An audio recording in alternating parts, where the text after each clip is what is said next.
Dude, yeah, man, he has a pretty good name. God, there was somebody else that had a really, really good name too. I really like Dyer's name, like Dyer on Fire. Yeah, I don't know, there's something about it just rolls off the tongue. Shout out to my man Dyer. Dude, man, he's at a K-Tar right now, rocking it up. So. Yeah, he is. Yo, his name used to be Dyer Vulcan.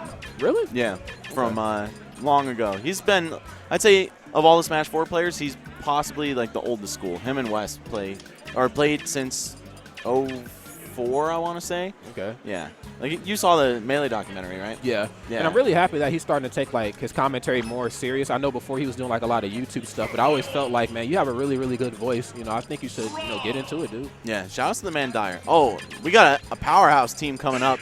At least on one side. I'm not sure who the other guys are, but we've got MJG and Zinoto, two longtime Midwest legends. MJG in the earlier Brawl days was definitely one of the scariest players from the Midwest. And, he preserved that throughout the entire life of the game, but his Toon Link is legendary, dude. His Toon Link is definitely legendary. He top 8'd Apex doubles with Foe. Foe's Pocket Meta Knight. Oh, yeah, I watched that. Okay. Yep. Absolutely, man. And of course, Zinoto, I mean, we've all seen what this gentleman has been doing, excuse me. Yeah. 2GG, man, don't even get me started. Yeah, he's just a legend, dude. Exactly. Now he is the best player in the Midwest. So I guess maybe carrying the torch. I don't recall if MJG was ever the #1, but former #1 and current #1, let's say. Absolutely, man. I definitely agree. I think it's like kind of rotated a bit because there's a couple occasions where people are like, do we count allies the Midwest or do we count him as just like Canada? Even in Brawl, that was actually considered. Like he was power ranked a couple times. Absolutely. In Michigan. But yeah, we've got Diddy Kong Villager, a team full of throwing things and being small and really hard to hit. Yeah. Versus Rob Sonic, which is more of kind of a mixed team. You've got Sonic running around doing all kinds of like movement-based zoning, but Rob is just going to sit back and throw projectiles. Oh, yeah.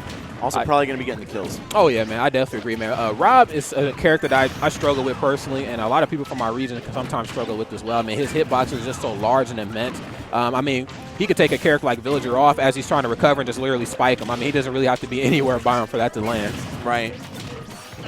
But it's looking like Zinoto and MJG are not having much trouble. Oh my God, that was the hardest read of all time. Oh my God, dude, I'm about to get off the mic. I can't deal with this today, man. Very fantastic read right there by MJG. Wow, just to have the presence of mind to go for that. It's like, all right, let me just throw a bowling ball really far away because my partner's going to scare him into rolling behind me. Yeah, dude, he even scared me for a second. I'm like, is that really going to land or? Yeah, that was some brilliant stuff. And these guys showing why they're the top dogs. Oh, yeah, definitely. And Villager is just a hard character to deal with, not only in singles. Oh, wonderful footstool. Not only just in singles, but I think even more in doubles. I mean, that character just lives forever. I mean, we could even go back and talk about, like, Genesis 3 and Como Akiri and Renai, when they teamed up. I mean, it's hard to deal with that guy sometimes. Speaking of living forever, Embre Sonic right here is just not going anywhere at 180 already. Oh, no, the laggy landing. Wow, and he's still in it. Zinoto, since he just lost that stock, he had no rage. But does eat a forward air right there from Zinoto, so good job there. Finally going to take him out. And Embre, and Amerikev definitely holding it together. It's completely in their power to win this still, but they're going to have to play real well because if the pace of the match keeps going, MJG and Zinoto are definitely going to get in there, maybe lap them. And it's rough because for Amerikev, I got to say that one slowly. Amerikev. It's rough versus Villager, man, because anything that you throw at him, Villager just basically takes from you anyway. So he'll take your gyro. Can he take the laser shot? He can. Yeah, he can take the laser shot as well. Yeah. Yeah, so it's kind of rough, man, because that's like a pivotal part of his whole meta. Right, and if he gets the gyro, Rob can't spawn another one until Villager gets rid of it. So it's very similar to like against Diddy Kong, yeah. And wow, Ember doing so well of living on that first stock and getting trapped under the stage, SDing. Absolutely. Do I sense a little commentator's curse or what? No. Possibly. Yeah, and keep in mind, ladies and gentlemen, MJG still sitting on 3 stocks, man. This is very MJG-like gameplay, exactly. Not only for himself, but even just for the character Villager. I mean, I think that's just the nature to live forever. MJG has always been the stock tank of any doubles team he's been on. And going for another one of those rogue F-smash reads, it almost worked too, but Rob is at 0, so it wouldn't have been anything too spectacular. Now, Sonic is like a really difficult character to deal with, not only just because of like his speed, but just how like strong. Oh, wow. And that almost took him out, man, at 110%. He might need to play it a little bit more safer. I know there was a point in time where Japan actually thought Sonic was like the best character in the game for a little bit. Yeah, I think they still have him in top 3 on a lot of their players' tier list. Yeah, you know, it's just like in the States. Everyone's tier list is going to be different, but you see one Japanese player's tier list, you're like, all right, you know, I don't really talk to these guys, so I figure that's like the tier list. Yeah. But not. I think there's a pretty diverse range of opinions about the tier list everywhere. And that, man, that was a complete blowout. It was looking pretty good at first for the blue team, but I don't know, man. Zinoto and MJG, they've just got the years under their belt. Yeah. Got a lot of W's under their belt, too. Yeah, I agree, man. I think that's pretty much how, like, pools go in general. It's like, you know, you got, like, two, like, lesser-known guys and two, like, dominant players. And it always starts off, like, a little closer, then, like, towards the middle of the match, it just pulls away. Yeah. It's not all about how you start, man. You got to stay strong the whole way through. Keep it going. Yeah. But the good thing about events like this is that, obviously, these are on stream, and then they can go back and watch these and see where they kind of messed up, excuse me, So, deliberating over the counter pick here. Where do you see him going for the next match? Somewhere that's not flat, because I think Diddy Kong and Villager are dominant on FD just by virtue of having a lot of room to run around and throw stuff. So it is going to be Battlefield, a little tighter quarters. Ceiling's high, which I feel like could disadvantage both Rob and Sonic in terms of kill power, but maybe that's not what they're looking for. Maybe they're just looking to keep the red team close to them, not let MJG live forever again, and just stick it to them. Absolutely, man. If you thought it was hard to kill MJG now, man, it just got a little bit harder. Yeah, at least vertically. Well, yeah, actually, all the boundaries are far. Yeah. Oh, almost friendly fire, though. Yeah, and I think that's why they actually wanted to go to this stage, because Rob can do a lot of that now. Exactly. I think they call that his B-boot. Oh! That should have been a spike, but MJG, he was still at such a low percent he wouldn't have died.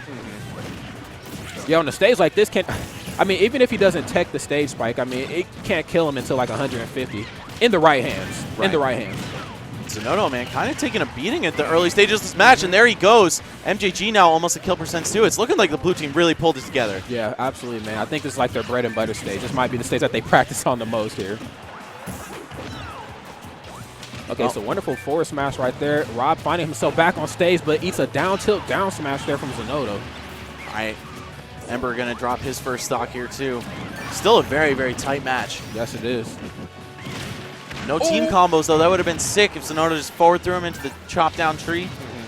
Maybe a little miscommunication or maybe some tunnel vision by Zinoto. Once you get, if you're a character with bread and butter throw confirms, sometimes when you're playing doubles, you get distracted and you just want to go for that rather than getting maybe a more optimized team combo. Absolutely. And I totally just forgot about that. Like, to go back just a couple seconds, I seen MJG actually standing on the top platform just dropping forward smashes off. And it gave me some PTSD, man, because I played him at the Big House and Friendlies, and he did that to me like the whole match. So yeah, the flashbacks. Players, man, they love doing that, especially in not singles. Yeah. Play free-for-alls with Villager, man. Best believe he's dropping those bowling balls all the time. What made it even rougher is that he actually teamed with another Villager, so like as he dropped the bowling ball, his teammate just grabbed it, and so it was just that like for 3 minutes. That's pretty gross. Yeah. And this man, Amerikev, staying alive for quite a long time, in the 200s now. Absolutely, man. 205%. Oh, MJG tried to read the get up there with that up tilt. That up tilt is just deceptively strong. Oh, and finally going to drop a stock. 210, though. Not a bad run at all. They're going to need to focus more on actually taking stocks rather than just preserving them, though, because so far it's looking like the red team is starting to get their hold back on this match. But I don't know. If Ember can keep it alive like he did on his first stock last game, maybe follow Amerikev's lead from this game, then we could be looking at a close set. Absolutely. I definitely agree with you. Okay, Ember just chasing him down, but eats a forward air. Wow, still staying alive despite some kind of suspect DI. Yeah. Definitely is, man. I'm really like, I was just getting ready to say, I'm liking like the off-stage pressure coming out here from Embre, but right as I say that, he just jumped right off and ate a slingshot, so. It's still fairly close, man. MJG looking like the healthiest player right now, but anything can happen, man. Rob, get a quick down throw up air. That could kill, especially with Rage, in the 80s. Oh, yeah, man. Yeah, man, one of those random characters in the game that just, they get those up air confirms. Yeah, that's so important, both in singles and doubles. But I'd say in doubles you can interrupt them more if you have a good teammate watching you, like my man Amerikev. Absolutely, man. Speaking of watching, Zinoto unfortunately didn't watch out for that up smash right there, and Amerikev just gave it to him. Just shooting 3 down airs, though, at nothing on MJG. Smart recovery, just waiting. But what? Clipped at 100 with the down smash, and all of a sudden, blue team has the stock lead, although Ember is getting kind of beat up right now. Absolutely, man. That's actually the second time we've seen that down smash from Rob kill. He's, like you said, man, fishing for those dares and then just kills with down smash. Actually one of Rob's weaker moves, so. It's pretty strange there. Yeah, it's real strong by the edge. Yeah. That's the thing about this game. Like, if you're close to the edge, you could die from almost anything pretty early. Wonderful forward throw. Ooh, and Zinoto off stage right now applying magnificent pressure. Yeah, really holding the stage control down, but blue team's going to need to hold on to all these stocks right now because the second one of them goes missing, it's going to look real bad. Uh-oh. These high percents, man, even though they have the stock lead, not good enough. There goes Rob at like 170-ish. I didn't look at his percent, but it was real high. Yeah, man, he's always up there.